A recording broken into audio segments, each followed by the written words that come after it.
Today I'm excited. I've got a very special guest here, Judge Andy Isaacs. He's been on the show before, but we were talking CHL at that time. Today we're not going to be talking about CHL, but I've known my guest for many years now, and what I love about him is that he's the real deal. He's a vessel for the Lord to use, yet he knows that. He has flesh and blood, and he has the battles of every person who's got flesh and blood, and the battle between the flesh and the spirit like all of us do. He does not pretend to be perfect or know all the answers. He's a man who is humble and willing to ready to serve the Lord and his community. One of the things he is most passionate about is changing the lives of youths he comes in contact with in a positive manner. So today I'm going to be talking with Andy Isaacs, co-founder of Morning Star Ranch Ministries, and we'll be asking him questions about what he does, why he does it, and who can benefit from it. So, without further delay, I want to introduce to you now Judge Andy Isaacs. Judge, how you doing? Thank you very much. Great. It's good to see you. I'm glad you could make it here today. Pleasure to be here. We've got about 20 minutes we're going to be talking to you, and we wrote down a whole bunch of questions. We went to lunch, had a nice conversation. We were talking about what we wanted to go over. And I've been to your ranch. My sons have gone to your ranch, your ministry, and they've had a fantastic time, major benefits from them. So what I want to do, Judge, first of all, let me open it up by this. Say, is there anything you want to open with right off the bat before we get into this, question and answer type of session and debate? Is there anything you want to talk about? One of the things that people always ask is, what is Morning Star Ranch Ministries? We are a 501c3 ministry where we do camps for underprivileged youth, not troubled, underprivileged. That means, and our forte is really the kids between the bad kids and the athletes, the ones that kind of fall through the cracks. And we just really try to equip them to have a better life. Okay, so with that, I want to say to the audience out there, people say, well, what does this have to do with a prep show? It has a lot to do with a prep show. Because what we're going to do is there's many different forms of being prepared. And one of them is getting our children ready for life. And those kids, like he was just talking about, fall through the cracks. We have places like what Andy has to offer, or Judge Isaac has to offer in his ministry, and gets those people who are falling through the cracks and guide them and direct them.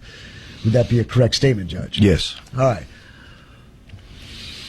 Before we get into the details, if I ask you to explain what the goal is of Morning Star Ranch in 3 sentences or less, what would it be to the audience? I mean, if somebody asks you, hey, what's the deal about it? What do you do? What's the whole concept? Why are you doing it? In 3 sentences or less, just the overall picture. We have a saying on our deal that help lead teens, keep teens from a life of destruction. Most young people today don't know how to do things like work, how to speak to people, how to interact. And we really work on God's plan and purpose for them through that. I have that happen to me all the time. I cannot acknowledge what you just said enough. I have so many people who don't know how to pick up a phone and talk on the phone, interface with people. They got their face in their phone, not face to face. All right, Judge, how long has the Morning Star Ministries been in existence? Actual existence about 20 years. My wife and I got our 501c3, and we're led by the Lord to do this. It's a constant work. It's not something that we've completed. It's something that we're continuing to work on. Things change. We do things differently now than we did 20 years ago. I'm going to be asking you questions that may overlap on other questions, but that we'll expand upon those once they overlap. But who is actually the brainchild for Morning Star Ranch? I know when we were talking about it, you kind of gave me this answer. I'm thinking about who comes up with it. You gave a pretty interesting story about that. How we came to this place was God worked on Rita Kay in one direction. He worked on me in another. I was a city boy, lived in the roughest part of Dallas, around Fair Park, but had been raised by my grandparents, a lot of it. And I always wanted to live in the country and have horses and cattle, and I've always been good with teenage kids. And Rita Kay always wanted to have a kids camp. And through a long series of circumstances that we don't have enough radio time in a week to tell, We came to Milano, Texas at Morningstar Ranch. Where'd you come from originally? Where was it? We were living in Duncanville. Rita Kay and I both were living in Duncanville, going to church at Evangelical Methodist Church there in Duncanville. So the concept idea came there, but your actual application of the program was in Milano? We got our inspiration from some friends of ours that have a camp in West Clef, Colorado called Operation Uplift. And then God led us. From there, God led us to be in Texas and what we did. I'll tell you, everybody, if you saw their facility there, it's very nice. It's set back there in the woods, way away from everything. It's very tranquil, peaceful. You can really get to know yourself and the good Lord going down there.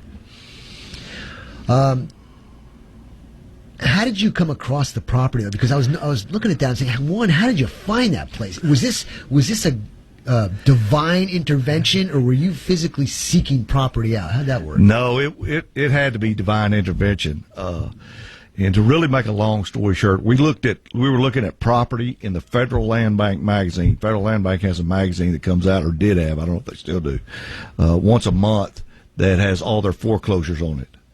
And we had two kids that were going to go to college, and we thought they were going to go to A&M, and my wife, wanting to stay in their business, decided we ought to look at around there. So we started looking around the Bryan-College Station area, and there were two pieces of property in Milam County. We went and looked at them, but they weren't going to fit what we needed. But we really fell in love with the area. So Rita Kay, through some circumstances that are kind of wild, we ended up finding Pud Owens Realty in Rockdale. And he took us out there and showed it. Okay, Pud Owens, you can pay for advertiser. And Pud was really instrumental in finding the place, but then he handled the paperwork. But we originally saw this place and fell in love with it, but knew at the time, we said there's no way we could afford this. It just so happened the property was landlocked in that there were no easements to it, and the Federal Land Bank had changed its way it loans property. If there's no easements or no way to it, they wouldn't loan it. They would loan on anything, but then they had to get a little more refined, and we were able to purchase easement, 1 acre easement into that property, and that made us be able to buy the land much cheaper.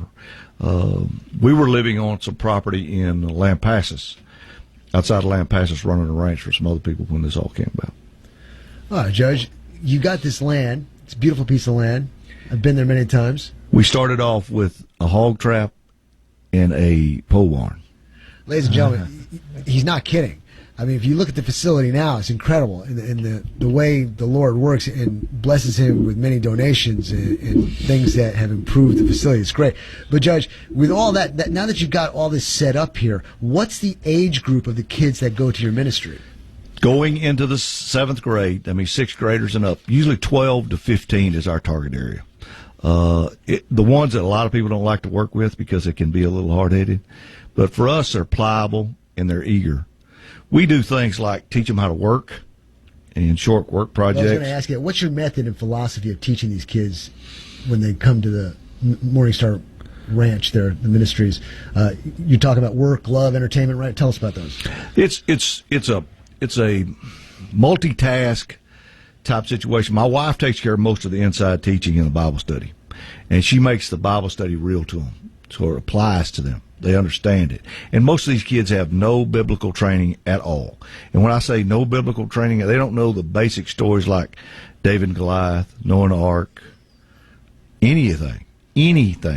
And when we first started 10 years ago with the kids, about 10% knew those stories. When you have an individual like that who is totally clueless on those stories, and then they come to this ranch and they don't know you, and then you start giving them these stories out of this book, what's the reaction? What's the reception of it?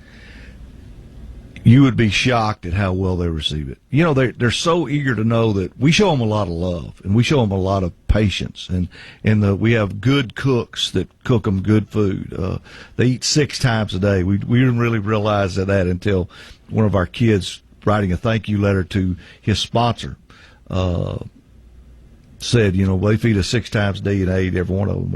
We feed them breakfast, snack between breakfast and lunch, snack between lunch, and and supper, and then we have a late So night. the old adage goes, the way to a person's heart is through their stomach. That's right. And then we show them a lot of concern and care. We get to know them personally. We limit our group size to 25 or less because of that. We don't take more than 25 or less at a time. We're really one-on-one interaction with them. We use horseback riding, obviously, as a hook. We actually teach them how to ride. We teach them how to handle a horse. And what that does is teach them that in life you're going to have obstacles, and you're going to have to learn to overcome them. We get them on Wednesday. On Saturday, they are competing in a horse obstacle competition. And I've seen that many times. It's impressive. It really is. For kids that don't know anything, we've had AQHA judges and stuff that have come in and actually judged this for us, and they are shocked at what the kids are able to do. Well, I know my son. Yeah. Now, ladies and gentlemen, if you've been watching the show, you know my son, my acting crackhead, when he's the one used for my seminars, breaking into the house. He was in here, and there's a video of him. Go to the killeen.youtube YouTube channel, you'll see it there. But he was kind of apprehensive on horses, and great kid, but he was a little leery of it. And then Andy here just takes care of what happened to him. He really overcame a lot more. Dylan was really afraid, and part of it was he got pitched. He got thrown off. That happens sometimes. He got thrown off, and he had to get back up. But he kept coming, and he overcame it. Dylan did just come one time. Our kids most of the time come 3 or 4 times. Now, we were talking about that too. If a kid comes to the program there, they can come back how many times after that? We promise them 3 times that we find scholarship money for them. We go out and find people that want these, that understand what we do, that understand how we do it and why we do it, and they give us $200 per kid for them to go to camp. And we promise them 3 times they can come back for free. So let me get this straight here. You're providing a ministry that conveys work, love, entertainment, the whole gamut here. Of course, obviously, to become closer to the Lord and to become better people as they grow up. But you're paying for them to come to the program. Explain that again. How's that work? That's right. We're the kids we target are obviously, when we say underprivileged, with no money. And 90% of the kids, we have to go out and find scholarship money for them. So the people who are giving you scholarships are people who know you, understand what you're doing, and they say, hey, I agree, I'm under the same mindset as you are. I want these kids to have a chance at it. So we're going to donate. Ladies and gentlemen, if you don't donate to this show, you should donate to Morning Star Ministries there. And they're doing a great work out there. Tell me about the work part of it. Here you got kids coming in. Are they thinking it's slave labor? Tell me about that.